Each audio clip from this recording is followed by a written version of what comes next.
Welcome into the Bobby Carpenter Show, and excited for a big show for you today. Gonna be a lot of fun. It is March Madness Friday, so you're probably recovering a little bit from Thursday late night. Hopefully, you got up. Maybe you did a little work today, but right now we're talking. It's noon. There's games going on. Things are rolling. It's a lot of fun.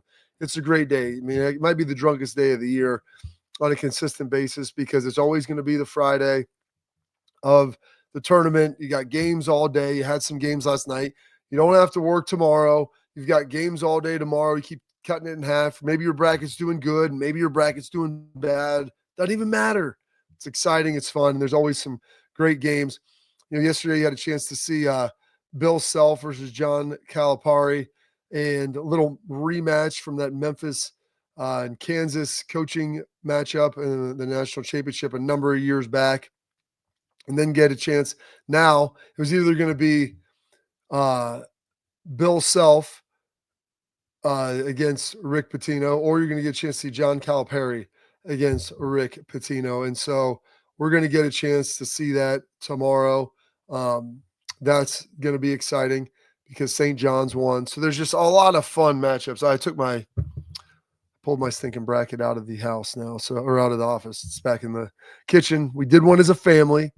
Regretted every minute of it because now my kids are yelling at each other and everybody's fighting about who has the best bracket. But we did have spring ball today at Ohio State. And that was fun. It was the first day in pads. So a little bit of popping going on. Not like full-grown tackle, but you're like getting into it a little bit. And so there's some juice. There's some fun times. There's some good stuff going with that. So that's going there. I'm going to put a pin in that. We're going to come back because there's some cool things that happened at spring ball. Right now you're in spring break, so you got a lot of visitors coming through. So we got some surprise visitors. I got a chance to see them. I'm going to go pop over and see a little bit more after this because it's even better now when they're friends and it's their kids coming through. But one other thing that came up today for me is Ohio State not in the NCAA tournament. And this is a bigger Ohio State, even kind of college sports conundrum that's happening. And it comes down to the idea of finite resources. In an infinite era of resources where everybody thinks you can just do whatever you want, whenever you want, and I've talked to Ross Bjork about it, at length.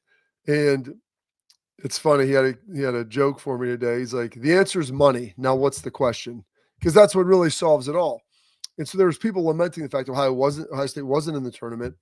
You look at Rick Pitino, who no one was hiring him before St. John's. I mean, he was coaching in Greece 4 years ago, for heaven's sake. I mean, he had Ionia, battled his way back. I mean, he's been everywhere. And give Rick Pitino credit. He may take his fourth different school to a Final Four. I mean, that would be an unbelievable testament. He could win an NCAA championship with 3 different teams, which is wild to think of that would be the case. So has a chance to potentially be able to do that.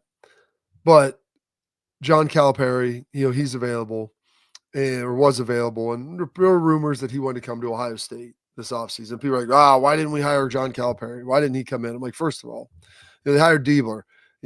We're spending the money. They got to, they couldn't spend another $3.5 million a year to get Calipari. He said he would take in less than he had at Kentucky. That might be true.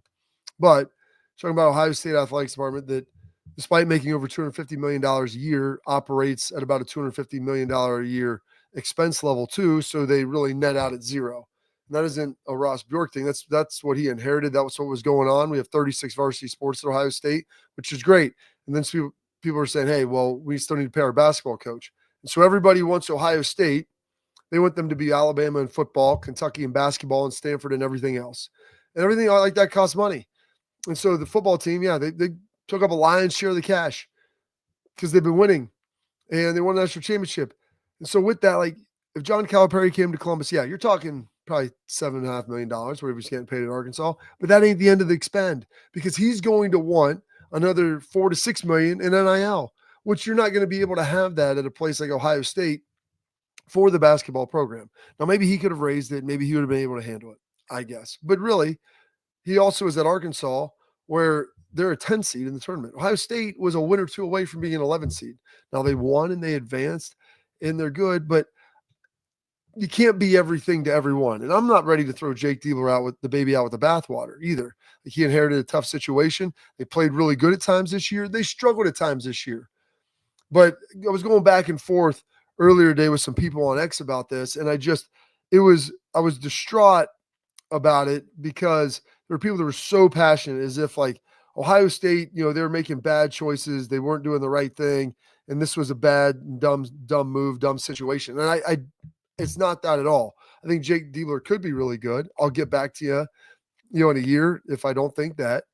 But number one, Pitino, I don't think President Carter's signing off on Rick Pitino coming here with a lot of the baggage. And even John Calipari, I don't know if the board at Ohio State would feel that good about him coming in here.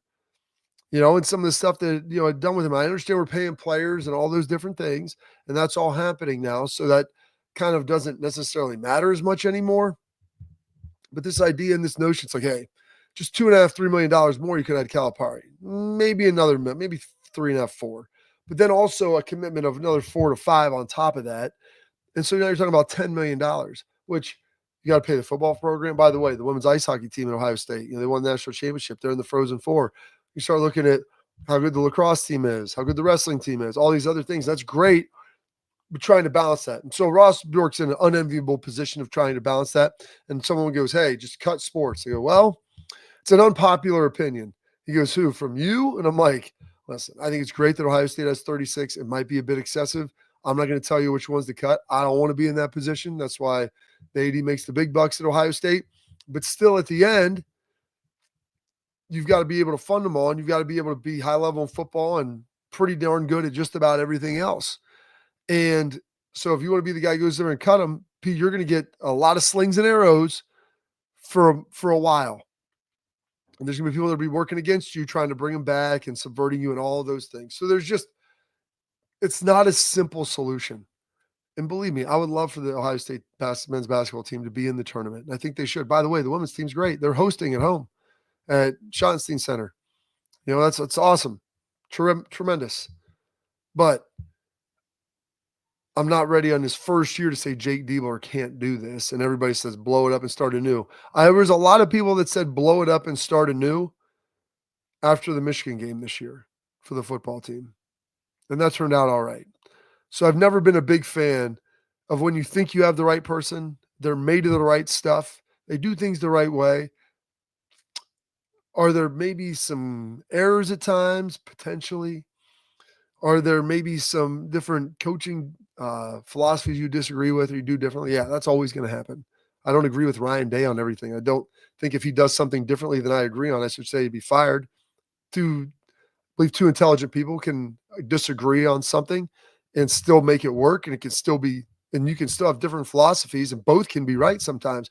Just because one doesn't work out the way that it should, or maybe wasn't as successful, doesn't mean that it's always inherently wrong. And so I try to always take that perspective. And so with Jake Diebler, I'm going to give him a chance, and I'm going to say, hey, the guy's a good recruiter. If he can't recruit, then that's a big problem. Are there going to be some coaching bumps and bruises along the way? Yeah, it's his first time as a head coach. But at the end of last year, when they were winning 6 or 7 games at the end, when they beat Purdue last year when they were number 1, when they beat Purdue on the road this year, when they beat Kentucky and were dominating that game by 20, yeah, that looks good. And when you lose to Northwestern, when you lose to Iowa, when you lose twice to Indiana, especially up by 10 at the end of the season, yeah, I agree with that. I'm not going to sit here and absolve him from everything, and I don't think he wants absolved. I think he has no business. I don't think he has any interest in that. He's going to own that. But there's room for improvement, and that can happen at each and any time. And so that can always be there. So that's today's Health Minute. Anybody can get in on that. And is Schleg's back still, or did he disappear? What happened to him? Like, is he around? Oh, he's muted. You muted him. He's muted. No one can hear you. Here, I'm back. No, here's the thing.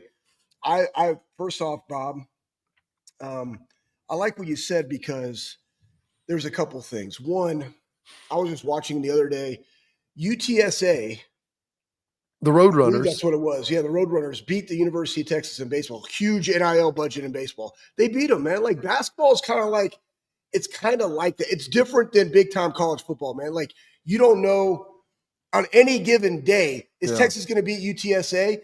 all the time? Probably 8 out of 10. There's a pitching rotation, who they got, are they throwing their best guy or whatever. Same thing, like, well, look at these smaller schools that are in the tournament. Well, no shit, Sherlock, because they play in a terrible conference and they happen to win it and they get an automatic bid and they're a terrible seed, but they can beat one or two teams. They get hot at the end of the year. So I think like that's a bad perspective. I think that you have to give them time. It may be a shorter leash, but also to your point, Bob, you know, the expectation at Ohio State, I think, in the world of NIL for all sports has to be reimagined. What is, like, do we want to compete? Is it that you got to win a national championship every year? Is it that you just got to be able to compete and then win one every once in a while? Like, what is the KPI for success of each individual program? For those who don't know, that's a key performance indicator, your KPIs. Right? So what are those for your sport? Okay? For that sport in that gender, because they're all different. You look at men's lacrosse. I'm gonna use Nick Myers as an example. They beat Notre Dame. Notre Dame has won back-to-back national championships. And I think they beat Denver, and I think they got Maryland this weekend. Side nugget, but let's look at them. Are they going to be able to just like, hey, here's the NIL funds? Like, no.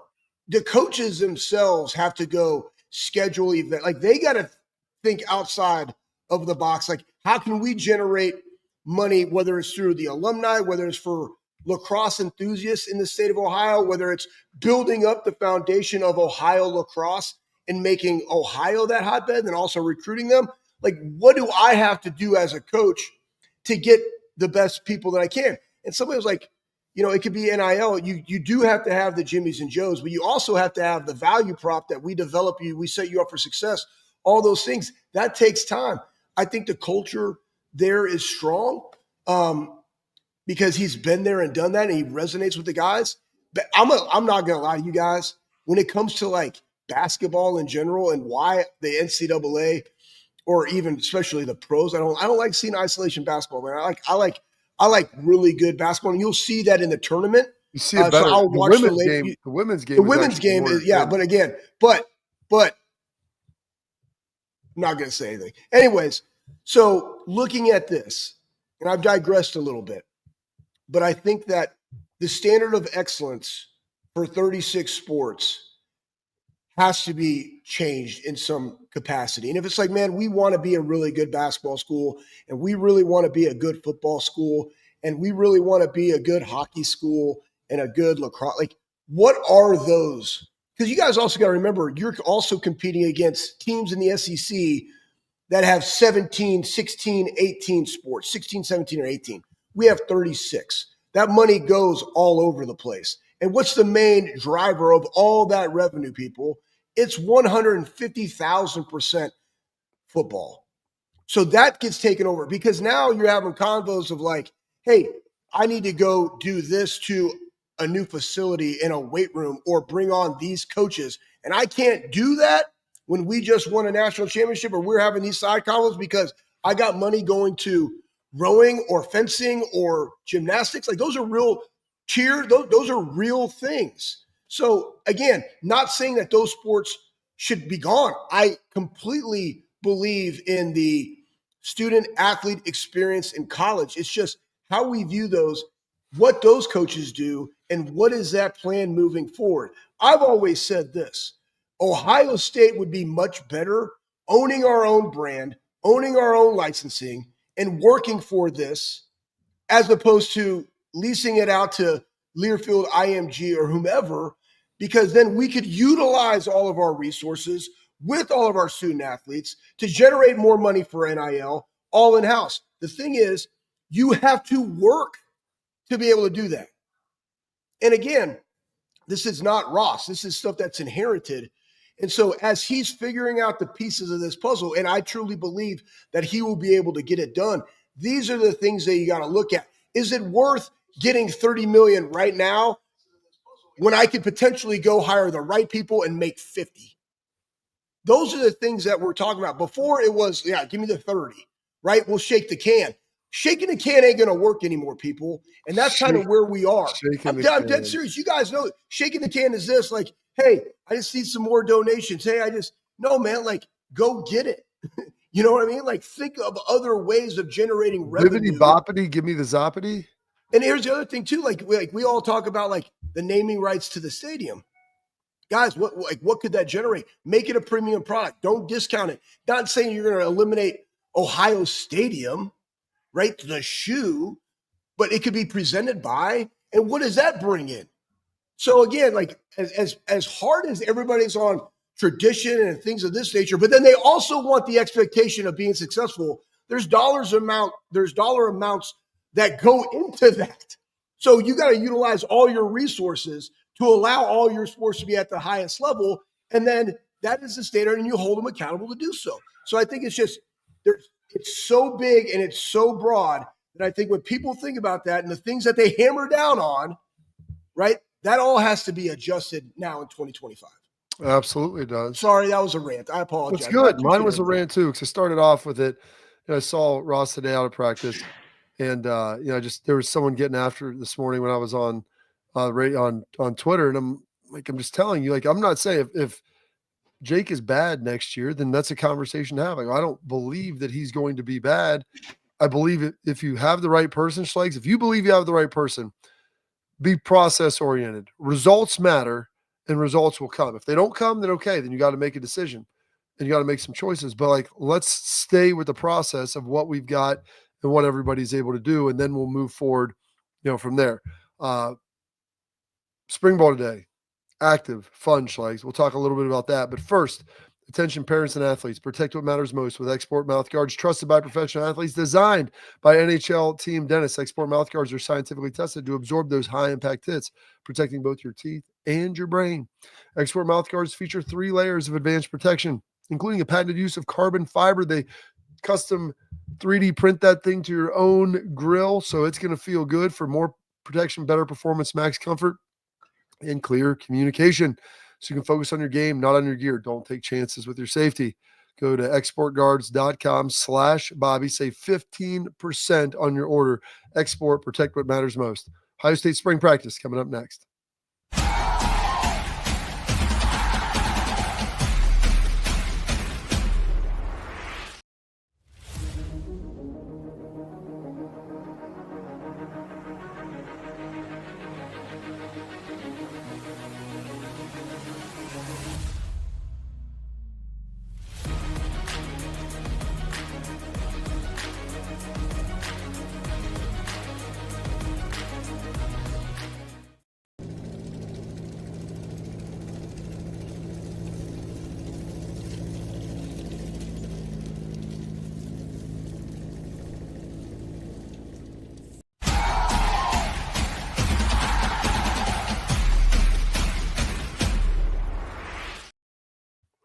All right, welcome back to the Bobby Carpenter Show. And I know normally we got our tailgate talk coming up at the end, Schlegs. We're going to get to answer your questions. But I did see this from Aaron Combs. You inspired me, Schlegs. 5 full chin-up culture reps. Culture reps are key. You know what? Have we talked? I just want everybody to know again, culture reps. I think it's really good. Schlegs? Culture rep is when we do it in the weight room. We've always talked about it like just old school stuff, like drop sets. Right. But it's really like that last one. It's just good dudes do good reps. Like that's kind of the deal. And so, when you like, it's just holding somebody accountable. It could be like, hey, man, I'm dead serious. Right. I gave somebody a job to laminate because I just want this book of like, proactive stuff, knee health, shoulder health, ankle mobility, stuff like that. Hey, boom, I need these laminated. Culture rep is I'm going to make sure that when I put it in the laminated Doomajig, that it's like lined up, right? And I'm going to put it through the laminator. And when I get done, it's going to be perfect. Oh, it's not perfect. Oh, it's good enough. No, that's not a culture rep. Culture rep is that it's great every single time. And so you can hold your guys accountable. And again, I told you guys last year when I saw Tyleek and who else was over there? JTT, I think who else was there? Now I'm going back. I mean, I've hit a lot of people in my day. Anyways, Jack was there. When I saw Will Howard, doing a culture rep and spit just fly. Like you got 2 more, and he's just straining and just spitting out of his mouth, and he's squealing a little bit. You know, I'm like, I would never make that noise, right? I don't know. I don't think it was like that, but it Oh, was he said just, squeal. I it thought was it a was like squeal. strain. It was a strain. I knew he was all in. That's what a culture rep is, man. So, anyways, yes, 5 culture reps. I like that. Today we were getting super bumpy, and we did like as many shrugs as you. Kate and I'm like, dude. Sometimes you just got to feel the iron, man. Like you got to feed the traps some solid pieces of steel, and like And there's a 500 point for where like 30. you I mean, why wouldn't you do that? I don't know. shrugs, like you feel like you're shrugging and you're not really even moving it. You're just like contracting your traps and it's like not going anywhere. That's why my neck is like my neck and upper back right now looks super girthy because heavy shrugs and heavy neck today. You got a thick Shoulder cylinder. I day. wish I could do that. If I do the neck and shrugs, my arms go numb. So I got that going for me, Schlegs. Kind of like Cousin Eddie with the plate in my head, get around the microwave, piss my pants and forget who I am for a half an hour. Ooh, this is a good question. Lunatic Fridge. I like that. We'll save it for tailgate talk. We'll save that. We'll save that Lunatic Fringe because it is good. As I was watching, oh gosh, number 5 starts with not Miles. How'd you blank on it? And I did too. Graham. Marlon Graham, not Marlon Graham. Marlon Graham. Marlon Graham. My gosh, sorry, folks. You got 2. This is like, this is like we didn't take our head Joe medicine Biden's today. having a debate right here, trying to remember what it said. What? Anyway, Marlon so Graham. Many names, so many people. Did some good stuff. Chris today. Olave, Garrett Wilson. What? But so I was there, and I found out today. My guy. I got a text last night after hearing this. My man, when you get to see your teammates' kids come in, and when Raiola came through, it was cool because I got Dylan. I got a chance to see his dad, Dom. We played together in Detroit, and we played together for a couple of years, but not like crazy close. But today, with Buckeyes, got to have someone come through, and was super pumped. And I got a picture with him. I'm gonna have Michelle send it over to me. I'm going to head back over Schlegs and go see them a little bit after the show. I was planning on going and getting drunk and watching basketball games, which there's plenty of time to still do that.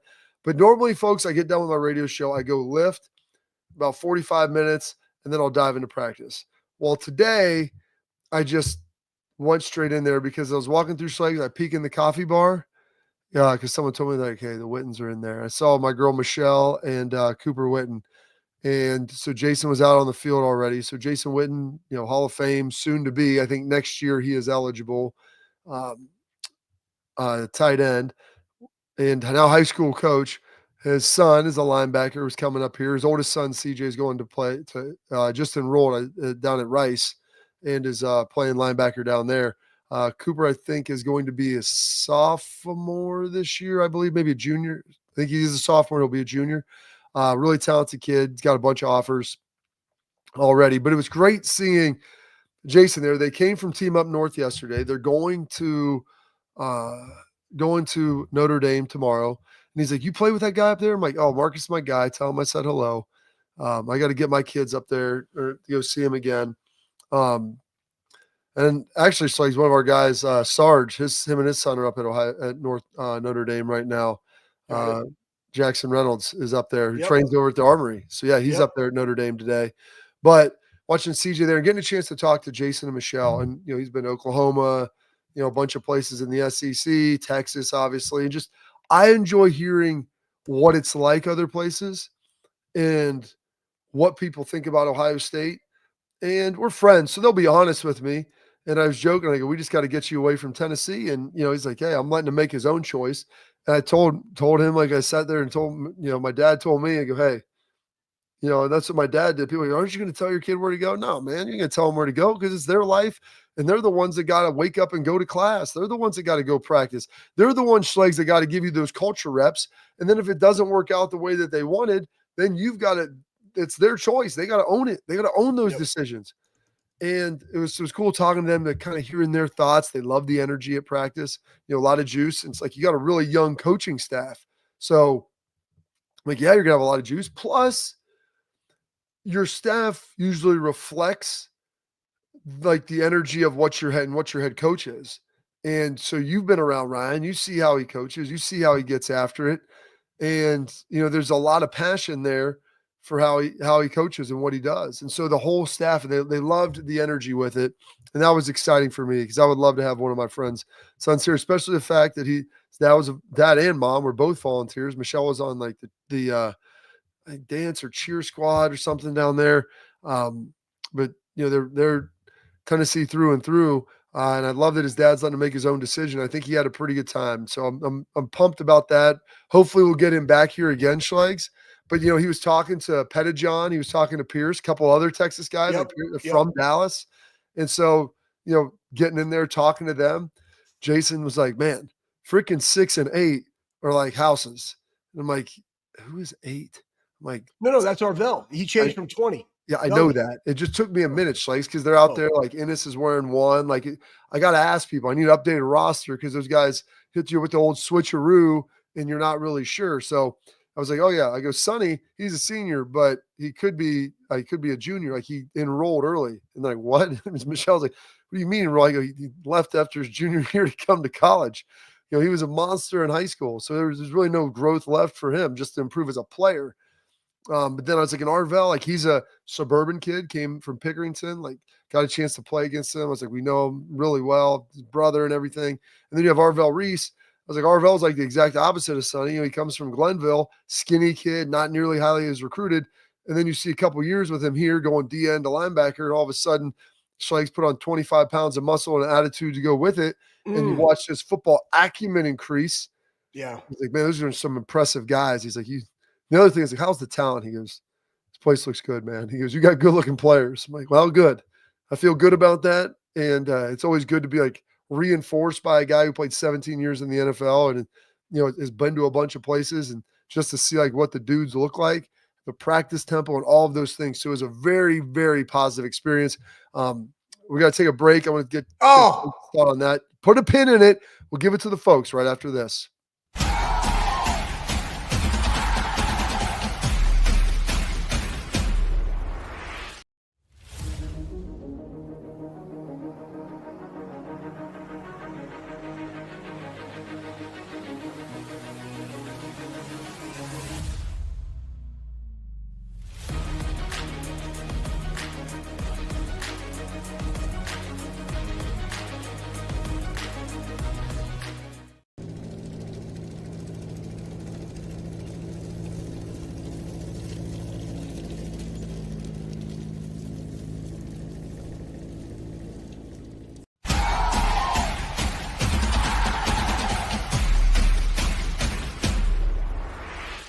All right, welcome back in the Bobby Carpenter Show. And I was just telling a little bit about Jason Witten and everything that they were telling me.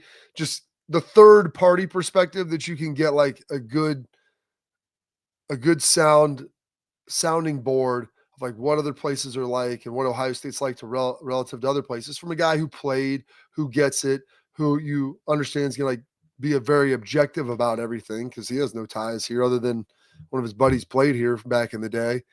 So it was good, but I want to hear kind of your thoughts, Schlegs, on what my monologue was.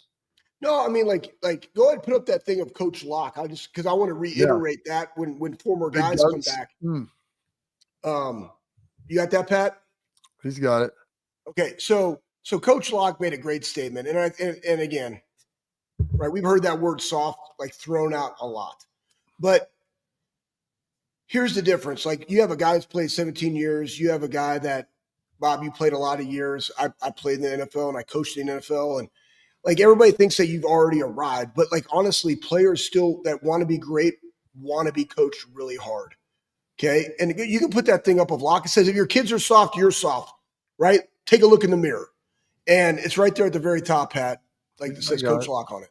All right, so I don't know why I'm printing that, but anyways, so the point is this: I think with Ryan and what he's done on this staff and giving the guys the urgency, a lot of that came from the fact, and again, we talked about last year, Ross gave Ryan some autonomy, like go hire Chip Kelly, like because he knew what he needed to take another step in his. President Carter, like you needed a whole sign off on everything going on there. So yeah, so like, all right, cool. So you know more of the ins and outs than I do. So anyways, it's like that allows you to bring people in, but it also allows the head coach, which is what Urban did really, really well, to stand back and see the 30,000-foot view and coach the coaches just as hard as you coach the players, because he ultimately know, we all know this, like the players will only do what you coach them to do. And so when I have a coaching staff that's very different, um, themselves, that are coaching their guys really hard. And again, how do you equate playing physical and tough and the word soft in the running back room? The number one indicator of that is how you pass pro. Yep. The number two would be, how do you run block for a teammate when you got two running backs in the backfield? We saw the results of hard, tough coaching in the running back room this season with Q and Trey. Q, first time in the building, right? Completely adapted, needed coach lock, set himself up for success at the next level, right? Trey needed Q and coach lock in that competitive excellence. So anyways, I say all this because I think that Ryan has done a really good job of getting the right people on the bus that have a high urgency, high give a shit factor for coaching their guys and making sure that they are equipped for everything that they need. I saw that with the tight end room this year. Coach Bailey, I think, does a phenomenal job with them. I mean, and honestly, Cade Stover and I got bumpy today. Think about this, man. Cade Stover. After you tried to beat him up and he turns you back. It's okay. But you know what, though? I like even just talking to Cade, and Cade was a linebacker. Yeah. And Bailey made him into an NFL tight end. So like he was a linebacker, turned DN, turned like tight end, back to linebacker, then turned into tight end. I mean, yeah. He'd been passed around more than a bull at a Dave Matthews concert. But why? But why? It's because Cade was a dude that's all about the team, aka stress, but wanted to be the best football player that he could possibly be in whatever spot you wanted to put him. And Coach Bailey, over that time, took somebody that was a vagabond of a position and found him a home. And the dude's playing tight end in the NFL, man. That's coaching.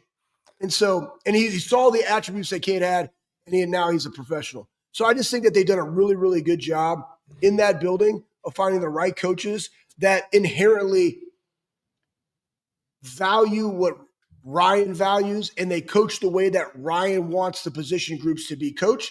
And the standard for those groups is transparent, and that's what you see. All right, Schlegs. What you're saying is he's an OKG, our kind of guy. I'm gonna steal that. I forget about that all the time. I'm going to steal that from the Troy coach. I put that in my pocket. I'm always going to give him credit, but he's an OKG. He's our kind of guy. Like that's what you want, our kind of guys. And so Cade, he's our kind of guy, dude. And so is Coach Locke. No soft badge cookies. If you're coaching, if your kids are soft, it's because you're soft. You coach them soft. Be tough. Be tough on your kids. Put them in position to succeed. All right. That is it for that. We got our headlines coming up here. We abuse them. Just let you guys know that we're just talking. Like, guys, well, I mean, there's times where I probably got beat to the point of it would be considered modern day abuse for sure. This wasn't like 1950s abuse where like dad's coming home drinking a bottle and like piping you. But yeah, there were times that I promise you, Schlegs, if I was put in front of a judge today and they were to describe what had happened to me as a child, they would have probably defined that as abuse. And that's okay, because I probably deserved even more of it because I was a defiant little a-hole. So when you have that, you got to beat it out of them. Here's what I love about the staff that's there, and Brian Hartline has done a phenomenal job of this, but when you set the standard and you've established that leadership, and your guys through the culture, aka Emeka and Buka, wants to come back and add value to the younger guys and also holds them to a standard, but also wants them to hold him to that standard and push him, man, that's the sweet spot. And then you have a coach. Who was it, Mylan? No. It was JJ. I remember this quote from Brian Hartline. It was like, during this, they had like a 3-week break there. He's like, I want you to coach me really hard. And he's like, you do? He's like, yeah, I want you to coach me really hard. Okay, I will, right? And it's like, boom. And now both parties know what that looks like. So it's not, everybody gets these emotions and these feelers, that, oh, I hurt my feelers, No, bump that. I'm coaching you hard. And when you have that dialogue with this population, 18 to 22, I'm telling you, man, I really like them because they want to know the why. They want to have some input, but they also want to be coached really hard. But you got to communicate. You got to educate. So anyways, beautiful. All right, well, that's it for that. We got our headlines coming up next, and there are some headlines coming out of Michigan, Schlegs. We will dive into that next.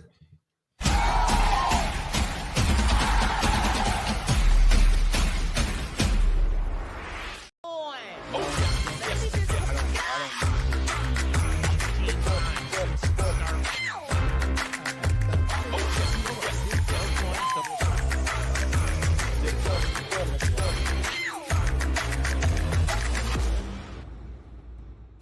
Big Play Sports Network. Download the free app today to watch all of your favorite hosts on demand.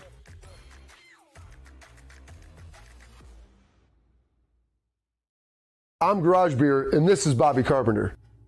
Garage beer. Beer flavored beer. Beef with an F? Okay, my bad. It's crisp and cool, and it doesn't taste like. I'm Bobby Carpenter. I drink in garages because my wife says I don't belong inside. If you like a cold breeze on your bag, drink Garage Beer. It's American, and so can you. Garage Beer. Beer flavored beer.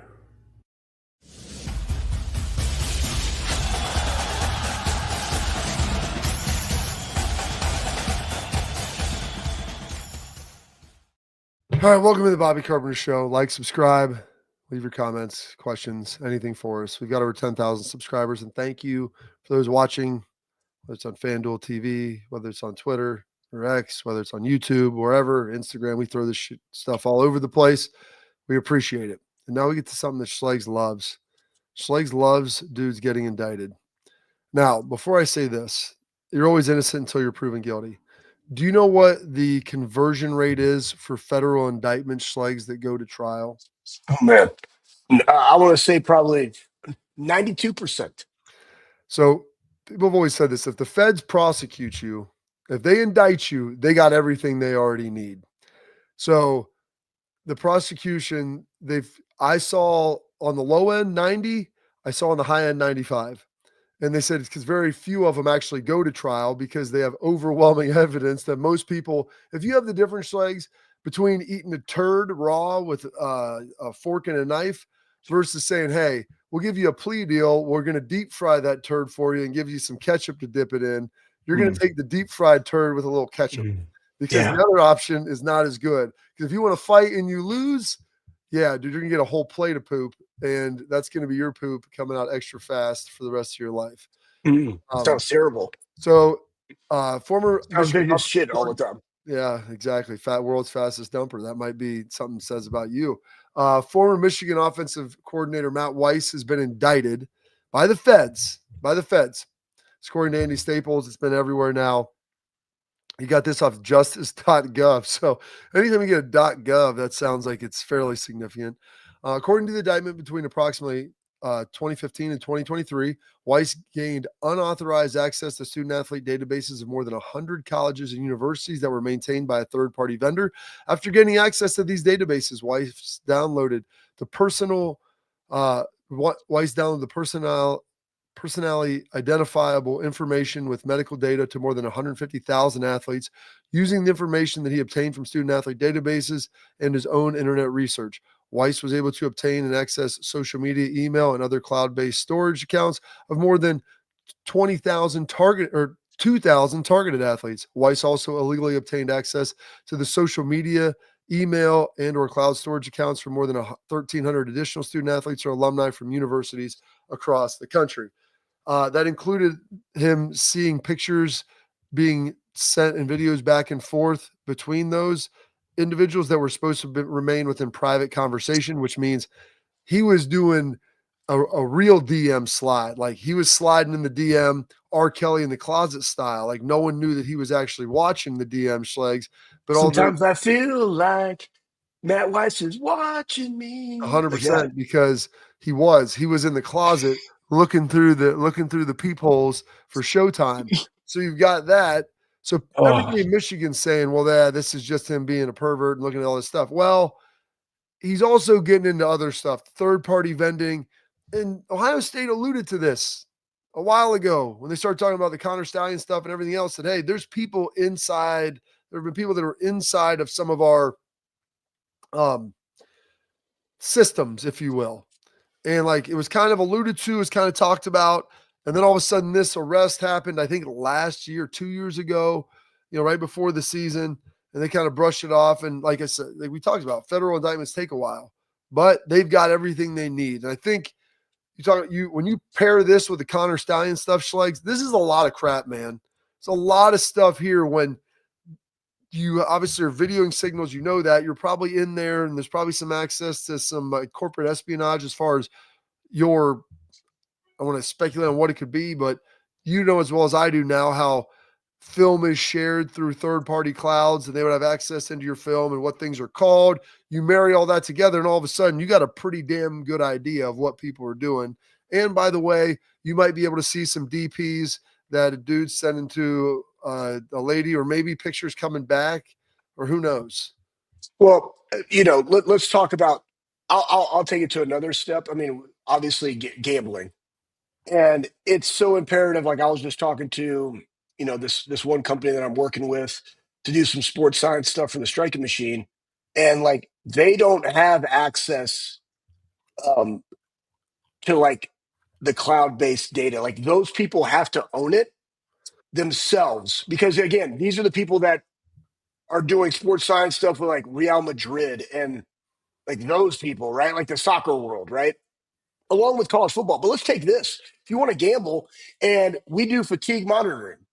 So like we'll do a counter movement jump. Some people do ice mid thigh, iso pull, whatever the case may be, to see what your central nervous system is doing, have you recovered, et cetera, different stuff. What if you got insight into where those players are? And let's just happen to say that you actually know what that means.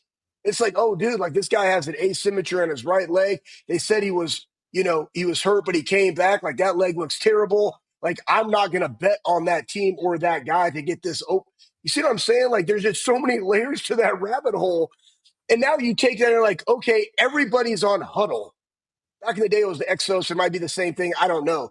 But like everybody's there. Oh, I can access their game, their practice film. Now I see what they call it and match that up with these things. And I have access to all of that, what they're putting in for our week. That's not a competitive advantage. Of course it is. Right. So this is going to go back to like, how secure are these clouds? Like, I don't even know where it goes. Where does it go? Who has access to it? Is everybody? And that's what we're talking about here, man. Like this is it's deep, and I'm interested to see, and I'm not going to speculate just how deep down the rabbit hole all goes. Who knew? What are the emails that came from? Hey, I got a really good nugget. Like, was there an email about that, or was there, a text message about? Check out this DM that. What do you think Carson Beck's DMs look like? Well, think about this. Like, even that's what I'm talking about in the recruiting process, guys. Even in the recruiting process, hey, don't go after this guy. I just got in his DMs and like he's doing all sorts of stuff. That's real too. That's real too. So, anyways, man. All right, that's it for headlines today. So we got a couple great questions from the chat that I want to get to. So we got our tailgate talk brought to you by Real Truck here coming up next.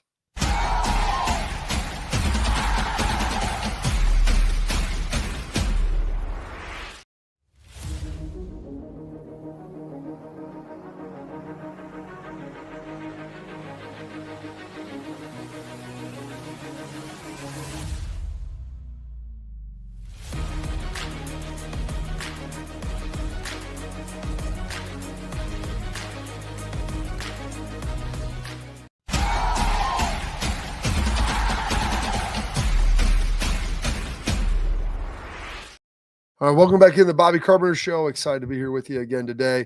Now it's time for Tailgate Talk, brought to you by our friends over at Real Truck. Go to realtruck.com, bring your truck, Jeep, Bronco, whatever it is to life. Outfit that bad boy.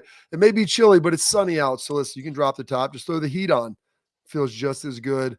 And I'm going to get my Jeep rolling around today. I'm going to drive that thing over to the Woody. It's going to be cold, Schlegs, but it's going to look good. And I'm going to feel good in it. And if I need to get my winch hooked up to the battery so I can use that. So if I need to like pull a car out of a spot or like just rip a tree down, I'm going to do that.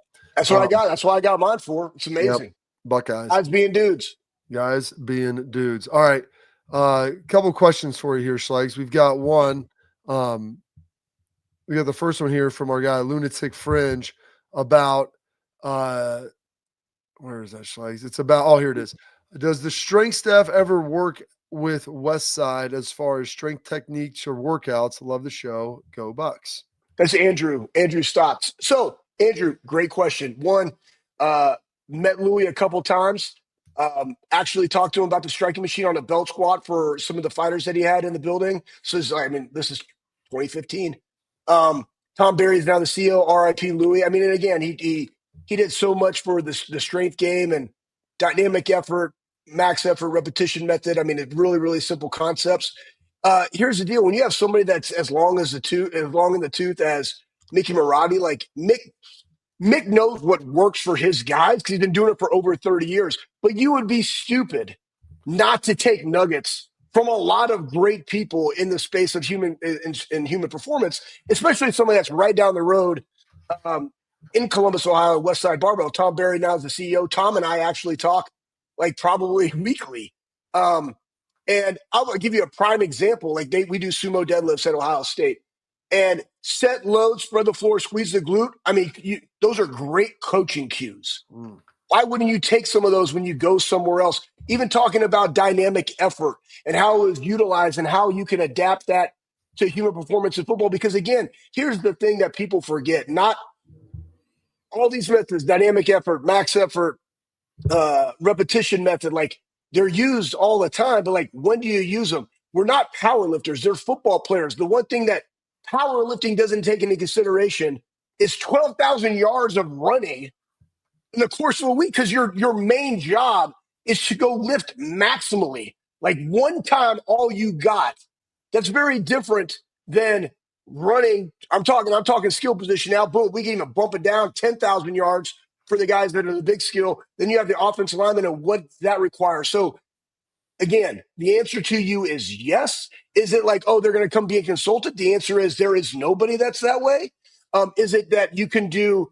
Well, let's not forget, Schlegs, they get some of the whatever the hamstring. No, that's West Side. Again, think about this, guys. You got some of their equipment and different things. They have that's the inverse leg curl. Yeah, like that's a Louis deal, right? The reverse hyper, that's a Louis deal, right? You can buy those on Rogue. Boom, shout out. Like the new bands that Westside just came out with that I'll post on IG and sometimes, like boom, guess what? Schleg's all cap 20. Boom, get them off right there. Attack and dominate Westside. It might be 10. Schleg's 10. I don't even remember. But anyways, it's for you guys. And I don't make nothing on it. But like Tom and I talked about those bands and their application and how we can make them better. We're always talking, guys, because guess what? When you live in Columbus, Ohio, you got great people in the strength game. You're going to talk all the time, man. And I know Phil was over there a lot. Like, would you think it's safe to say that Columbus is the strength capital of the world? You think about the Arnold, you think about West Side, you think about Ohio State football. I mean, like,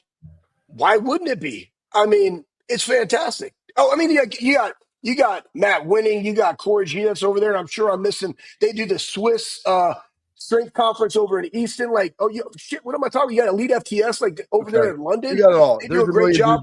Awesome, man. Million dudes are going to answer. Most of the folks aren't, unless they don't know who all those people are. I know some. It doesn't matter. Buckeyes. I know. It's all good.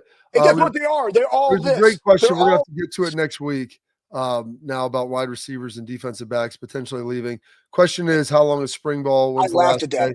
April 12th is the last day of spring practice. Pro day is actually this Wednesday, the 26th. And then they've got the Saddle Up event. Then we'll talk about that some next week. So get out there. But that's it for our Tailgate Talk, brought to you by Real Truck. All right, coming up next, Schlegs, we're going to have our Dude of the Week. And Dude of the Week, it's not a gender, it's a lifestyle. And you don't have any Dudes of the Week, so I'm going to take two of them. Buckeyes, see you next.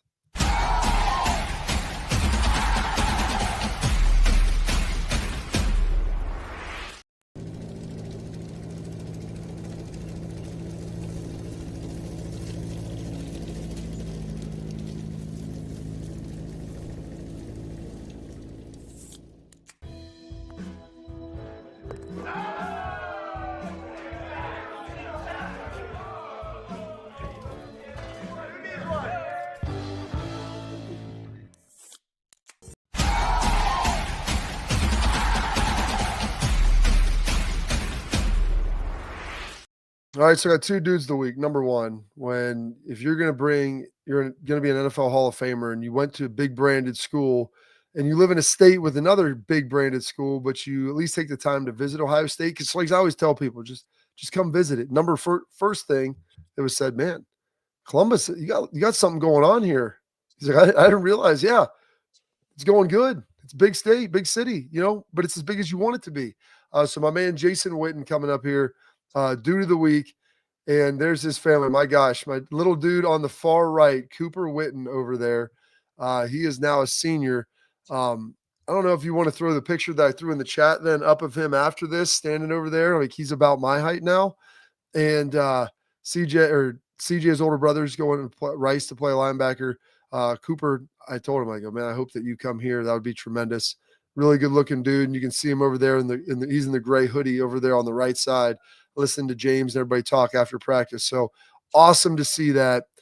Super pumped. Schlegs, you do have one? Do you want to go No, somewhere? I like it. I like your guys. I mean, I don't All know. right. I mean, Well, I got that. So, and he's a Dallas dude, Schlegs. So that can be good for you. His birthday's coming up here, I think in end of March. And then the second dude of the week for me, I love Big Blue VCR on Twitter. If you're a Giants fan, which probably not many people are, it's great. I used to be a huge Giants fan because I love, my dad, that was his squad where he played most of his career. And they throw out the Nuggets legs that happened either like on this day in history or for a birthday. And they always have stuff. And when they throw some stuff up about my dad, it's great because I get to see this again. And really, it's awesome for my kids because they're the ones that get to see it again. And my kids just see Grandpa Rob as this almost 70-year-old man who's a grandpa now. They don't get to see this guy who used to play football for the New York Giants and do some pretty great things.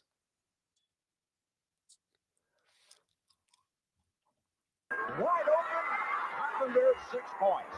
There we go. Oh, look at that. I mean, my dad used to yell at me about celebrating all the time, and you let it roll, we'll catch the next one. We had 90 yards receiving in a game one time, Schlegs. I mean, how crazy is that? So that is crazy. Catches that over the middle. He loved the angle route, Schlegs. He probably would have smoked you on the angle route. 100%. Across. And he was short. He was like, he would have been a fantasy. People would have loved him in fantasy. And someone said, they played fantasy back then. I got your dad. I go, one year, I think he had like 7 touchdowns because he was a short yardage goal line guy and then also a third down guy. So he got a lot of catches and he got a lot of touchdowns. So it worked out pretty well. That was Bruner, I believe, or Rutledge, maybe a quarterback, or Bruner, one of the two. Sims was probably hurt. He was hurt a ton in my dad's career early when they were there. But those are my dudes of the week. So fun time. We got practice again for the Buckeyes Monday, Tuesday, Thursday, Saturday. Ooh. Yeah. Monday, Tuesday? Tuesday? Monday's gonna be Shells, I think. Then Tuesday, Thursday, Saturday. So Buckeyes, we'll get it going. Hopefully we'll get Schlegs out there and be able to rock with us. That's it for the show today. Again, thanks, folks, for getting us to 10,000. Thanks for all the support, and we'll see you again on Monday.